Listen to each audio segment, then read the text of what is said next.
warahmatullahi wabarakatuh.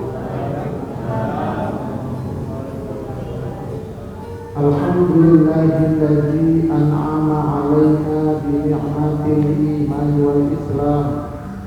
Wassalatu wassalam ala habibina wa syafi'ina wa maulana Muhammad sallallahu alaihi wasallam wa ala alihi wa ashabihi wa man tabi'ahu wa alaina ma'ahu bi rahmatika ya arhamar rahimin. Wassalamu alaikum amma ba'du.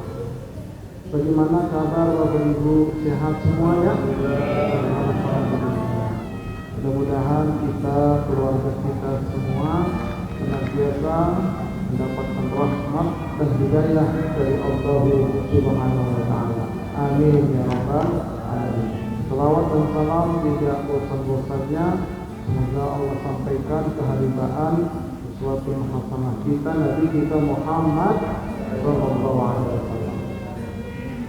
Baik bapak-bapak, ibu-ibu, jamaah majelis taklim Masjid Husnul Khotimah Pondok Jaya, Manggarai, Jakarta Selatan. Mudah-mudahan kita semua dirahmati oleh Allah Subhanahu wa taala.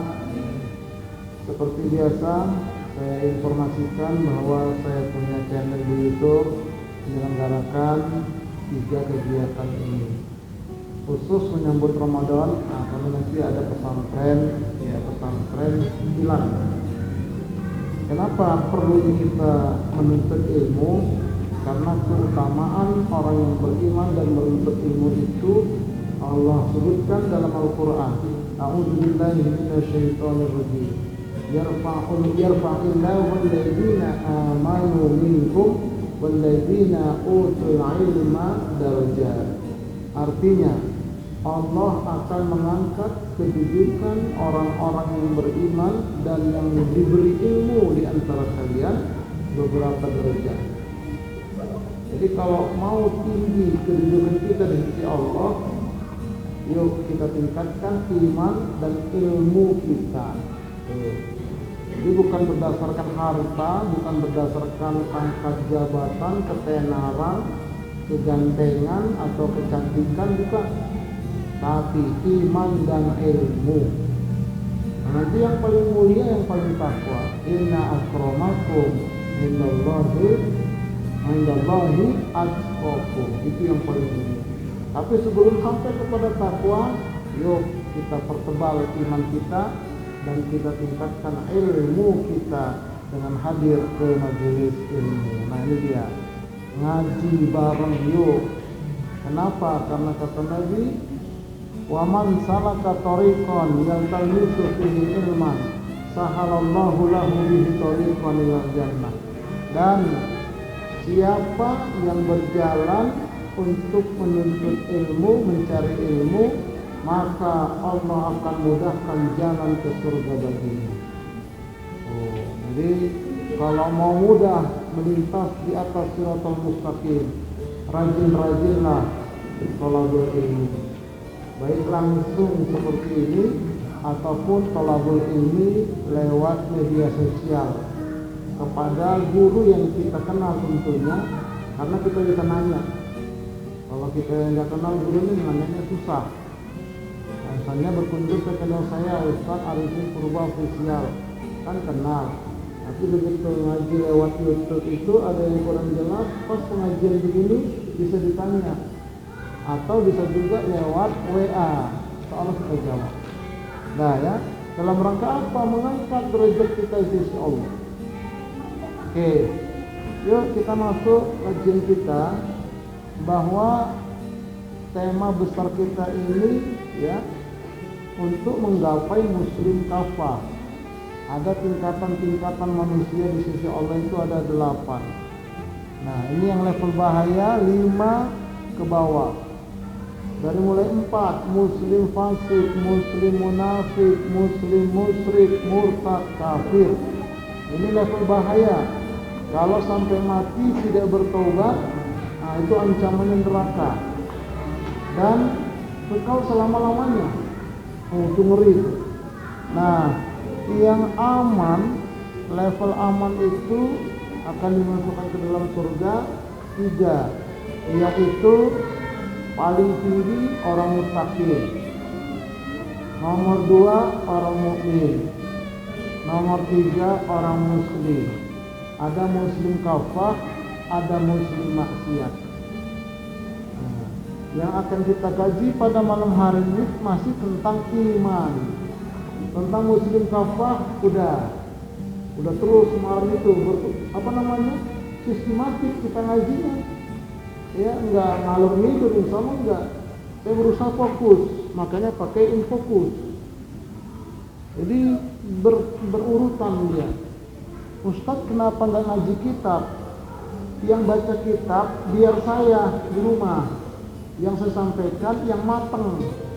Kalau saya baca kitab di sini, maaf Pak, maaf Bu, yang pinter ustadznya, jamaahnya manggut-manggut doang. Maafin. Maka saya nggak mau kalau minta belajar kitab ustadz. Kalau mau belajar kitab, pesantren. Kitab itu biar kami yang membaca ustadz. Sajikan yang mateng. Tinggal ngamalin kan enak. Iya, ini kalau baca kitab nanti Bob Toharo itu 5 tahun terus. Nanti ceritanya ngalur ngidul, yang dibaca cuma 2 baris. Bagaimana mau cerdas umat kalau begitu? Nah, makanya saya nggak mau begitu. Biar saya baca di rumah, saya sajikan yang matang, lengkap dengan dalil-dalilnya. Kan enak itu. Nah, baru kita upload lagi ke YouTube. Kalau kira-kira kurang jelas atau pengen lebih tajam, bisa dilihat di YouTube-nya. Kan enak. Dalam bentuk PowerPoint juga begini. Oke ya.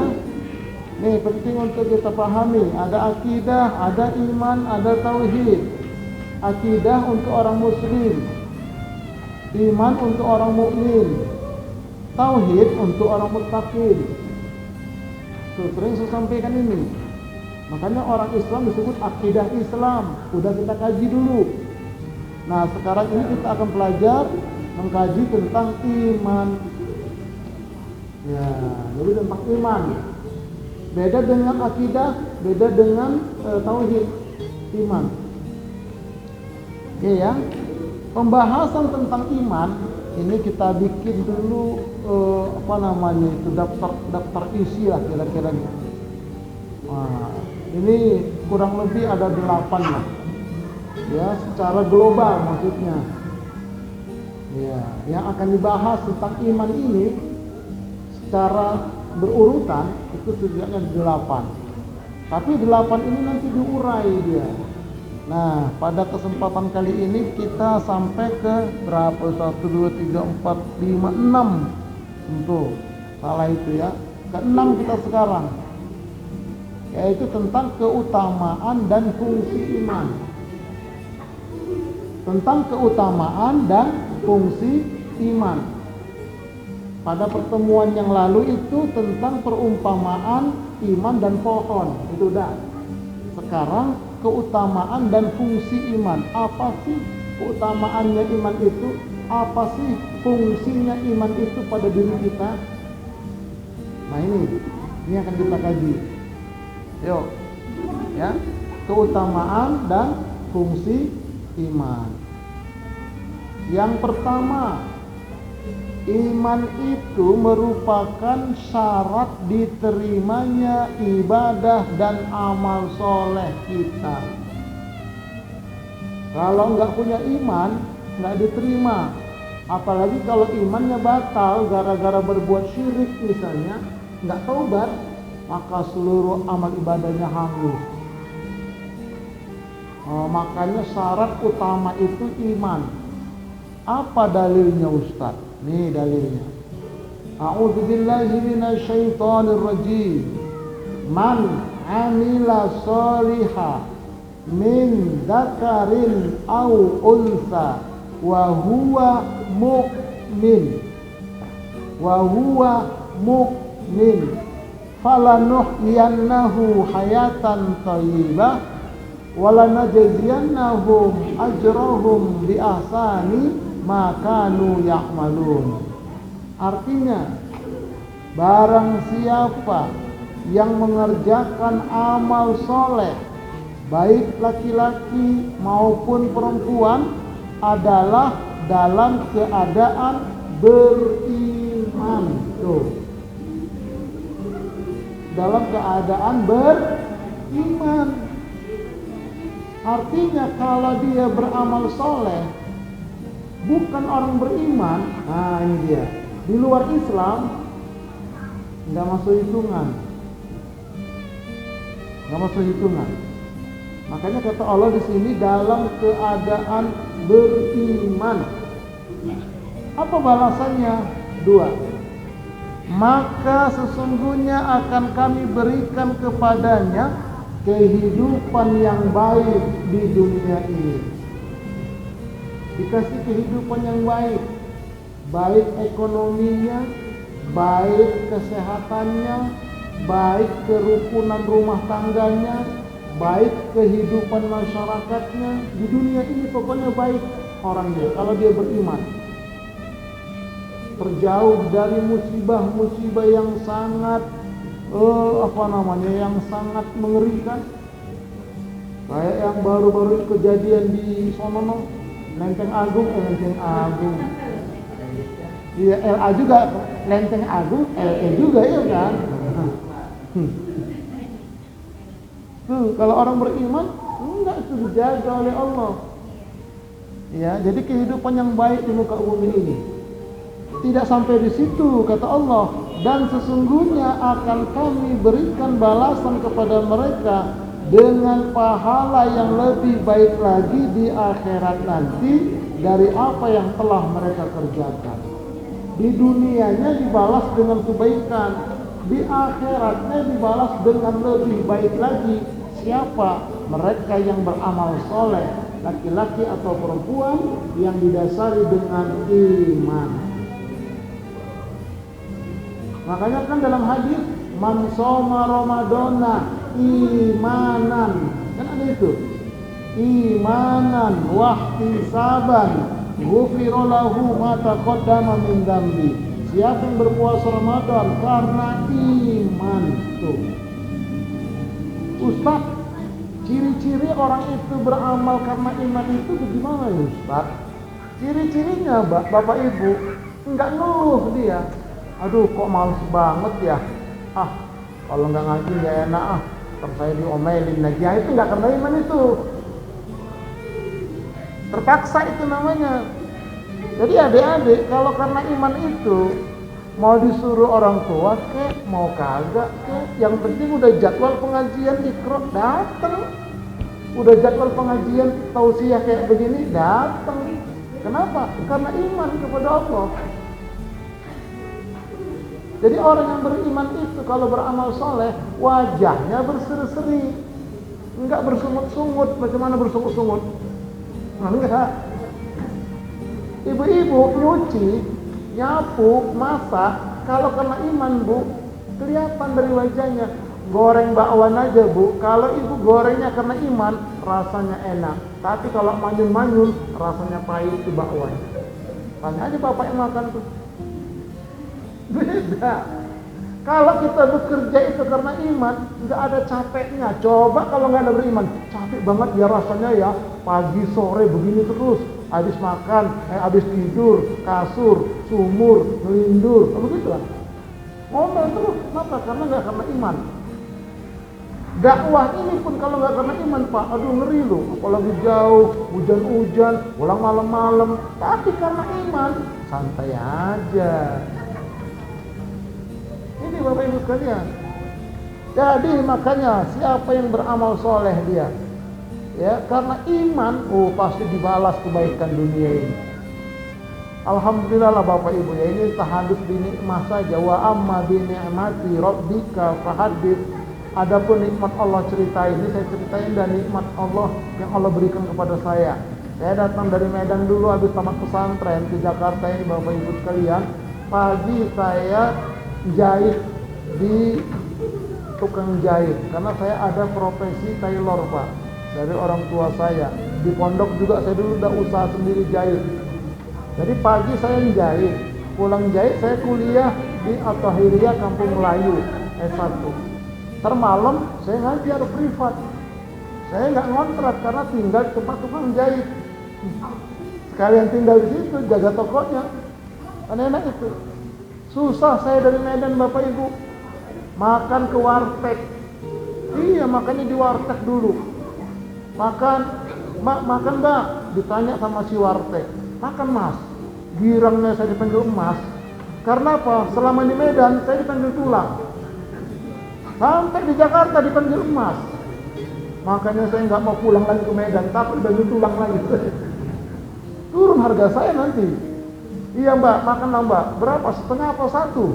Ah, satu lah. Masa orang Batak makan setengah gitu. Satu. Pakai apa Mas? Pakai bandeng. Tapi kuahnya aja. Karena bandengnya mahal. Kuahnya aja. Apalagi? Rendang. Bumbunya aja ya. Iya pokoknya itu dah. Apalagi? Sayur sop, banyak kuahnya. Terus tempe goreng 2. Kan kenyang itu. Kenyang. Berapa waktu itu? 300 rupiah atau 500 rupiah waktu itu. Tahun 90-an, 89. Susah kali Bapak Ibu. Kalau pergi dari, saya tinggal di Kemanggisan, kuliah Kampung Melayu. Kalau pergi naik angkot Metro Mini, selalu gratis. Kenapa? Saya duduk sambil supir. Saya bilang, horas le, horas, gratis. Begitu di rogo-rogo, kantong saya dikirim punya duit. Nah ini orang Batak ini. Nah, horas dah, dia bilang. Bah, orang kitanya nggak jadi copet saya. Nah itulah pengalaman, susah saya. Tapi karena kita berdakwah, kuliah, kerja karena iman kepada Allah, Allah kasih penghidupan yang baik. Dikasihlah saya itu oleh Allah, berdoa ya Allah beri jodoh ya, beri jodoh. Dikasih orang Betawi yang tuan tanah pula. Begitu. Dulu kontrak, dikasih kontrakan, alhamdulillah. Luar biasa.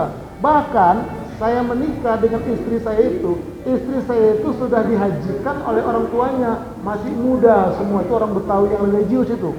Dihajikan itu istri saya. Saya menikah dengan dia. Saya ceramah kemana-mana dipanggil orang, Pak Haji. Iya, betul. Saya sudah naik haji, tapi belum pergi haji. Wah, iya Pak ya. Agak terlambat ibu ketawanya. Jadi saya sudah naik haji, belum pergi haji.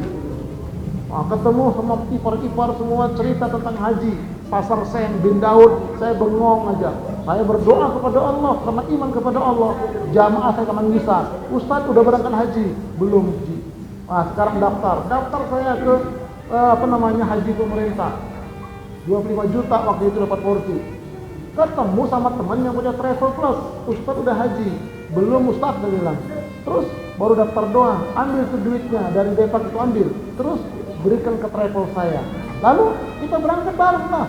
Loh, banyaklah saya nambah, nggak ada duit. Nggak usah tambah, yang penting bantuin kami sebagai asisten pembimbing haji. Siap, saya bilang.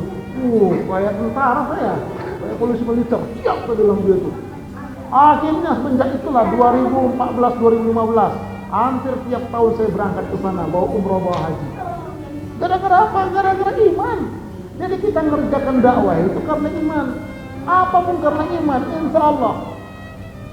Untuk antum Ustaz tahun berapa berangkat haji? Sebentar lagi antum haji. Insya Allah ada jalan ntar. Anda doain. Udah nakal. Insya Allah. Itu caranya. Ya. Alhamdulillah. Masya Allah. Ada jalannya. Jangan khawatir. Asalkan kita beramal ibadah, beramal soleh itu karena iman. Jangan karena lain-lain. Karena iman kepada Allah. Jadi ciri-cirinya orang yang beribadah, beramal soleh, berbuat baik itu karena iman, wajahnya kagak manyun, berseri-seri, nggak ngeluh. Kalau ngeluh selesai dia, nyapu, nyuci, masak nasi, masak air, kagak ngeluh. Bersihin kamar mandi, nggak ngeluh. Itu Pak, kalau kita bersih kamar mandi Pak, niatkan ya Allah bersihkanlah aku zahir batin. Ya kalau ke kamar mandi Pak, cari sabun mana sabun, kita siram semua supaya nggak bau. Untung tadi ada sabun hijau, siram semua. Jadi nggak bau dia kamar mandinya. Karena itu cerminan iman kita itu. Jadi kamar mandi kita di rumah, kalau bau iman kita itu dipertanyakan. Tapi kalau bersih, makanya kan at-tuhuru satrul iman. Kebersihan itu sebagian daripada inilah ayolah kita beramal karena iman. Dikasih baik ekonominya, baik kesehatannya, iya, apalagi itu pokoknya wajahnya baik. Saya di parkiran dipanggil orang adik saya, yang manggil umur 70 tahun.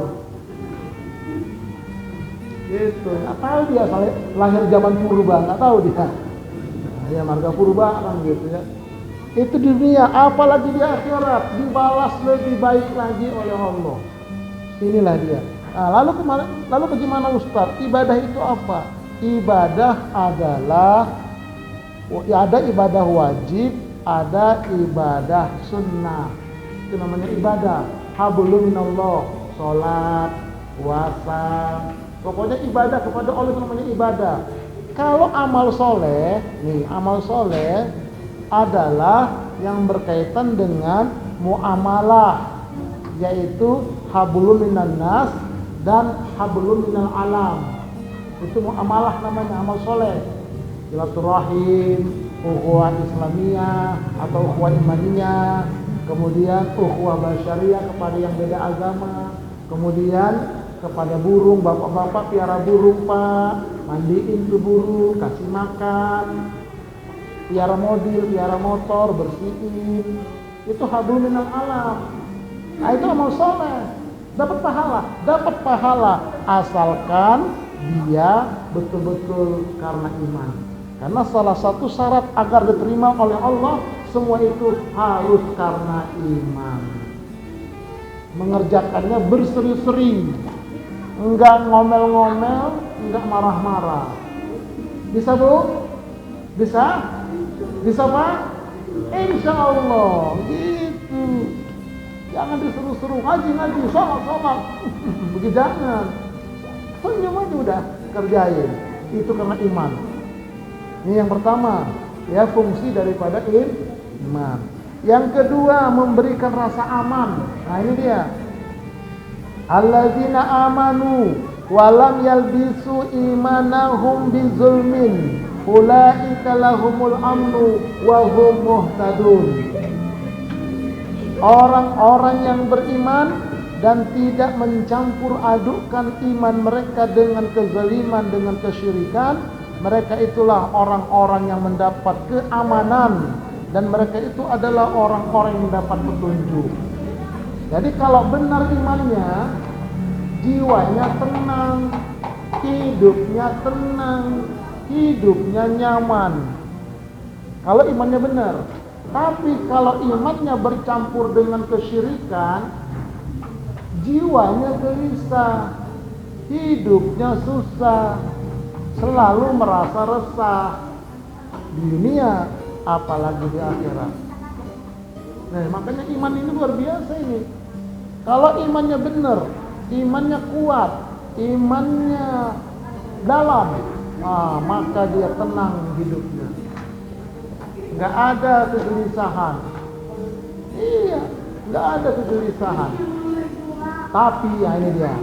Yang dikatakan iman yang benar itu bagaimana? Iman yang tidak bercampur dengan syirik. Apa itu syirik? Syirik itu mempersekutukan sesuatu kepada Allah, berlindung kepada selain Allah, meminta kepada selain Allah, menggantungkan harapan kepada selain Allah. Contoh ini kalau yang dikatakan syirik itu imannya, dia berlindungnya kepada jimat. Ya, misalnya ada orang mau pergi ke Bandung dari Manggarai sama mobil, sama keluarga naik mobil. Pas sampai tol Cikampek, turunlah itu dari jembatan yang lain itu MZ MBZ ya. Pas sudah turun, teringat suaminya nih, waduh, aku lupa bawa jimat nih, nggak tenang gitu. Ayo kita putar balik. Kenapa putar balik papa? Jimat papa lupa ini katanya. Udahlah, enggak tenang, begitu kata dia. Putar balik lah, udah sampai sana putar balik ke Manggarai. Sampai Manggarai dibuka lemari krek, ini dia. Rupanya dia punya jimat keris kecil segini. Dimasukkan ke dompet. masuk ke kantong, ketusuk pantatnya, berdarah, titanus karena karangan, biasanya mati itu orang. Gara-gara gak bawa jimat. Itu artinya apa? Jiwanya itu tergantung sama jimat. Oke, sekarang jimat enggak lah. Tapi lihat ini, zaman sekarang ini begitu pergi, lupa bawa HP. Waduh, HP mana? Ketakutan juga pulang. Nah, itu hati-hati, syirik itu. Kalau lupa, biar aja. Emang kenapa sih lupa bawa HP? Ketergantungan kepada HP pun bisa syirik namanya. Santai aja lah. Orang bukan pebisnis amat kita. Pak Ahmad aja tukang bisnis gak begitu-begitu amat ya. Oke, ada lagi. Lupa bawa dompet. Ketakutan dia. Saya pernah pergi ngajar Pak, Bu. Ya, belum sampai ke pengajian. Saya kok lapar banget ya Allah. Tadi belum makan, ada juga sedikit waktu itu lambung. Mampirlah ke tempat abang-abang tukang bubur ayam di pinggir jalan. Selesai makan, tak bawa dompet rupanya. Pulang ceramah juga belum ada hikmahnya. Gimana ini caranya? Mas, mohon maaf ini mas, aku mau pergi pengajian, gak bawa dompet, betul-betul gak bawa. Ini macam mana ini? Gak bisa bayar. Nampaknya dia ragu-ragu. Kok ragu sama aku mas? Sudah pak, pergilah pak, kata itu. Betul ya? Ya, pergilah saya. Udah ceramah itu saya ambil aja lah, nggak tahu saya itu isinya berapa, saya robek, saya ambil. Nih, loh pak, kamu tadi ragu sama saya, ini saya bayar tadi, baru saya pulang. Nah di sini pak, kadang-kadang kita itu pak, jangan bawa dompet. Di ATM bapak aja itu kadang-kadang ada orang ATM-nya si saldonya berapa? 30 juta. Takut dia, kenapa? Biasanya saldo saya 200 juta. Pernah nggak saldo bapak itu berapa ya? Pernah nggak isinya 1 juta? Saya scan dulu. Nggak pernah itu, nggak pernah. Karena kalau kurang dari 10 juta, ada ketakutan. Itu syirik itu. Karena kita menggantungkan berlindungnya kepada duit. Santai aja, kan ada Allah. Gitu loh. Lupa bawa dompet, lupa bawa SIM, naik motor, naik mobil. Jangan takut, ada Allah. Baca aja doa untuk berlindung kepada Allah. Bukan ku sengaja ya Allah. Aman itu selamat. Anda kata takutnya bilang aja, bilang. Orang memang kita lupa, bukan kita sengaja. Aku punya, kita bilang gitu. Jadi jangan ada takut, hanya kepada Allah. Itulah iman. Berlindungnya kepada Allah. Jangan bercampur dengan kezaliman, dengan kesyirikan. Ini udah agak dalam nih, makin lama makin dalam kita ngaji ini. Ya siap-siap ini. Habis ini baru iman loh, baru nanti tauhid lebih dalam lagi. Tapi saya kemas semudah mungkin kita memahami. Jangan khawatir. Nah setelah tahu itu baru kita tahunya nanti, lebih dalam lagi tuh. Ya kita akan sampaikan pelan-pelan. Karena kata Nabi, khatibin nas biqadri aqlihim. Dakwahilah manusia, tapi ingat. Apa itu? Oh bukan ya? Iya. Oke, kadang-kadang trompet ini ngeri-ngeri juga nih. Jam yang lama itu ya, Jarin. Oke ya, jadi ini Bapak Ibu sekalian, ayo kita jaga iman kita. Jangan bercampur dengan kesyirikan. Maka hidup kita aman dan kita selalu diberi petunjuk oleh Allah. Nih dia nih. Yang berikutnya, pembuka pintu berkah dari langit dan dari bumi. Allah berfirman, walau anna ahlal qura amanu wattaqau lafatahna alaihim barakatim minas sama'i wal ard walakin kadzabu fa akhadnahum bima kanu yaksibun. Jika sekiranya penduduk negeri-negeri itu beriman, nah itu dia, dan bertakwa, pastilah kami akan melimpahkan kepada mereka itu berkah dari langit dan berkah dari bumi. Tetapi mereka mendustakan ayat-ayat kami itu, maka kami siksa mereka dengan sebabkan perbuatannya. Jaminan kalau rumah tangga kita itu suami beriman, istri beriman, anak-anak beriman, berkah keluarga itu. Kalau komplek kita ini mayoritas beriman, berkah komplek ini. Negeri ini beriman, berkah negeri kita. Tapi lihatlah kemarin yang di LA, ada videonya 1 hari sebelum kebakaran.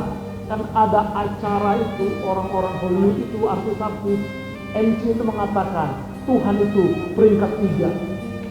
Itu banyak, akhirnya apa? Habis itu semua. Apinya itu memang ada setan api, bulat dia, lompat sana, lompat sini. di bawah angin pula memang kerjasama. Memang di Quran disebutkan ada angin membawa api. Surah Al-Baqarah ayat 266.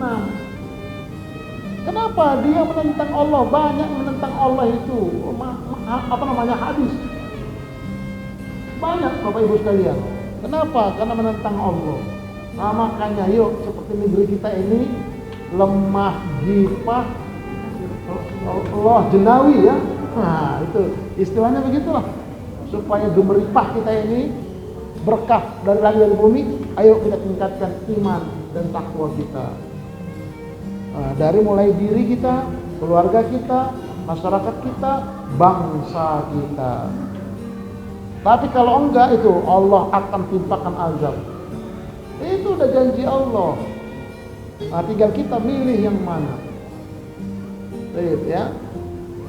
Nah, selanjutnya agar kita tidak rugi kalau kita punya iman.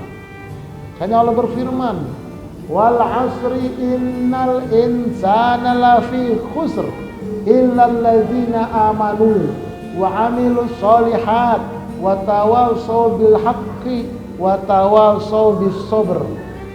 Artinya, demi masa sesungguhnya manusia itu benar-benar berada dalam kerugian kecuali satu, orang-orang beriman. Jadi orang beriman tidak akan rugi. Kalau tidak beriman rugi. Gak percaya tunggu tanggal main. Ini yang Allah nyatakan di sini. Hafal kita ayatnya. Jadi orang beriman itu tidak akan merugi. Nah, inilah iman itu pentingnya itu iman. Ya. Baik, kemudian dan mengerjakan amal soleh. Mengerjakan amal soleh yang didasari dengan iman, itu maksudnya. Dan saling menasihati untuk mentaati kebenaran. Artinya selalu mendengarkan tausiah. Wa tawassaw bil haqq tausiah. Nih. Dan saling menasihati dalam upaya menetapi kesabaran. Tuh. Jadi selalu kita menasihati dalam sabar. Artinya apa? Menuntut ilmu ini butuh kesabaran. Jadi kalau kita sabar menuntut ilmu, maka kita akan diberikan iman oleh Allah. Kalau kita sudah punya iman, pasti tidak akan rugi. Oke ya. Nah, kemudian yang keenam, perniagaan yang dapat menyelamatkan. Ini adalah fungsi iman, keutamaan iman. Allah berfirman, nih ayatnya ini kita lihat. Ya. Apa kata Allah? Ya ayyuhallazina amanu hal adullukum ala tijaratin tunjikum min azabin alim tu'minuna billah wa rasulihi wa tujahiduna fi sabilillah bi amwalikum wa anfusikum dzalikum khairul lakum in kuntum ta'lamun. Artinya, hai orang-orang yang beriman, sukakah kamu aku tunjukkan satu perniagaan yang dapat menyelamatkan kamu dari azab Allah yang pedih? Ialah kamu beriman, gitu dia. Kamu beriman kepada Allah dan beriman kepada Rasulnya, tuh, dan berjihad di jalan Allah dengan harta dan jiwamu. Itulah lebih baik bagi kamu jika kamu mengetahui.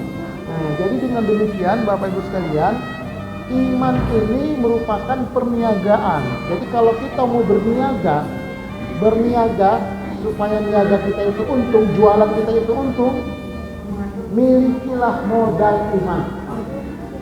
Itu. Jadi kalau kita punya iman, kita akan terselamatkan dari azab Allah. Kalau nggak punya iman, selesai dia. Jadi iman itu nanti akan tertutup begitu matahari terbit dari barat. Iman itu akan ditutup begitu orang sakaratul maut. Kalau sudah sekarat, nggak diterima lagi iman. Kalau matahari terbit dari barat, nggak diterima lagi iman. Nah makanya, mumpung kita masih sehat, kita masih hidup, ayo kita tingkatkan iman kita. Nanti ada rukunnya dia. Ada rukun iman yang 6. Ada cabang-cabang iman 70 begitu. Tuh, nanti itu. Ini baru pengertian fungsi imannya dulu kita. Ya, begitu pentingnya iman itu. Ya, jadi kalau kita betul-betul beriman, ya maka kita akan selamat. Tapi iman itu nanti di sini dalam hal ini dia bergabung iman kepada Allah dan jihad di jalan Allah dengan harta dan jiwa. Jihad di sini ada dua pengertian. Yang pertama, jihad membela agama Allah seperti di Palestina. Yang kedua, jihad menghidupkan syiar agama Allah. Nih kita menghidupkan pengajian. Ada yang memberikan sedekah setiap malam Jumat. Itu jihad. Ada yang hadir kemari kita mendengarkan majelis taklim. Itu jihad. Nah, orang yang begitu itulah yang nanti Allah akan selamatkan. Betapa banyak orang-orang nggak mau berjihad ngaji. Banyak. Alasannya capek lah. Alasan klasik. Dan sebagainya ya. Nauzubillahi min dzalik. Nah, mendapatkan hidayah ke jalan yang lurus. Kita lihat ayatnya. Wa innallaha lahadil ladzina amanu ila siratim mustaqim. Dan sungguh Allah memberi petunjuk bagi orang-orang yang beriman kepada jalan yang lurus. Jadi orang beriman itu akan senantiasa dibimbing oleh Allah ke jalan yang lurus. Begitu nanti di sana ada perbuatan maksiat yang bisa mengantarkan ke neraka, Allah pinggirkan, Allah alihkan ke tempat yang lain. Jadi kita nggak ada niatan untuk berbuat yang nggak benar. Selalu kita dikasih hidayah. Kenapa? Karena iman dalam diri kita. Tuh ya. Itulah iman itu. Luar biasa Bapak Ibu sekalian. Nih, ini yang paling penting lagi nih. Perhatikan. Ada orang yang muslim masuk neraka. Lalu setelah masuk neraka dikeluarkan dari neraka karena ada iman dalam kolbunya sebesar biji sawi. Tuh, ini kita lihat hadisnya ya. Ini pentingnya iman. Walaupun sebesar biji sawi. Udah pernah belum lihat biji sawi? Nah, jarang di sini karena sawi kita itu kan sawi muda semua untuk bikin mie apa namanya itu mie ayam. Tapi kalau di kampung-kampung itu yang pohon sawi yang ada bunganya, ada bijinya, coba ambil satu. Sekecil itu iman kamu dikeluarkan dari neraka, kata Nabi. Ini hadisnya. An Abi Sa'id Al-Khudri radhiyallahu anhu, an Nabi sallallahu alaihi wasallam qala, yadkhulu ahlul jannati al-jannata wa ahlun nari an-nar. Thumma yaqulu Allah ta'ala, akhriju minan nar man kana fi qalbihi mithqalu habbatin min khardalin min imanin fayukhrajuna minha qad istawaddu fayuqawna fi naharil haya awil hayati syakka malikun fayambutuna kama tambutul hibbatu fi janibi sayli alam taro annaha takhruju safra'a multawiyatan. Artinya dari Abu Sa'id Al-Khudri bahwa Rasulullah sallallahu alaihi wasallam bersabda, setelah penduduk surga masuk ke dalam surga dan penduduk neraka masuk ke dalam neraka, maka Allah pun berfirman, keluarkanlah dari neraka itu orang-orang yang dalam kalbunya terdapat iman walaupun sebesar biji sawi. Mereka pun dikeluarkan dari neraka, hanya saja tubuh mereka telah hitam legam bagaikan arang karena kebakaran neraka, tapi nggak mati. Oleh karena itu setelah keluar dari neraka itu masuk ke surga, mereka dilemparkan ke sungai Haya, dimasukkan ke dalam sungai Haya, sungai kehidupan. Kemudian mereka pun tumbuh ya. Kemudian tubuh mereka itu berubah bagaikan benih yang tumbuh setelah hujan. Tidakkah engkau melihat benih tersebut tumbuh berwarna kuning dan berlipat-lipat? Hadis sahih Imam Bukhari. Jadi nanti ada di akhirat orang muslim maksiat masuk dulu ke neraka, menjalani siksa karena nggak sempat taubat, tapi dalam kalbunya ada iman. Itu besar biji sawi, kelihatan tuh disisir oleh Nabi. Itu umatku, karena ada cahaya di itu, ada cahaya kecil cahayanya. Dideketin oleh umatku, di bawah udah pada hitam-hitam. Ini kita lihat ini ilustrasinya ya. Ini masuk neraka itu merah kayak di Amerika itu kan neraka itu kan neraka itu. Nah setelah masuk neraka dikeluarkan hitam, badannya hitam, kebakar. Makanya mukanya saya tutupin itu supaya nggak ketahuan nanti muka siapa, kan nggak enak gitu. Tuh kebakar nih itu. Setelah dikeluarkan maka dimasukkan ke dalam sungai surga, mandi dia di sana, dimandiin. Nah, dimandiin. Setelah dimandiin, dia tumbuh tuh. Jadi manusia itu berubah kulitnya, kletek, cantik lagi dia. Seperti nanam biji, tanam kena hujan tumbuh tuh biji kan jalan itu, biji-biji tumbuh dia jalan itu, hidup. Gara-gara apa? Gara-gara orang itu ada iman walau sebesar biji sawi. Itulah pentingnya iman. Makanya jangan sampai iman kita itu hangus. Nanti ada temanya tentang pembatal iman, jangan sampai. Ini Bapak Ibu sekalian. Jadi oleh karena itu ya, kita betul-betul harus merawat iman kita dengan apa? Dengan thalabul ilmi. Sudah masuk Ustaz? Alhamdulillah. Mudah-mudahan to be continue, insyaallah bersambung pada tema berikutnya nanti. Wallahu a'lam bishawab. Dan saya tutup dengan assalamualaikum warahmatullahi wabarakatuh.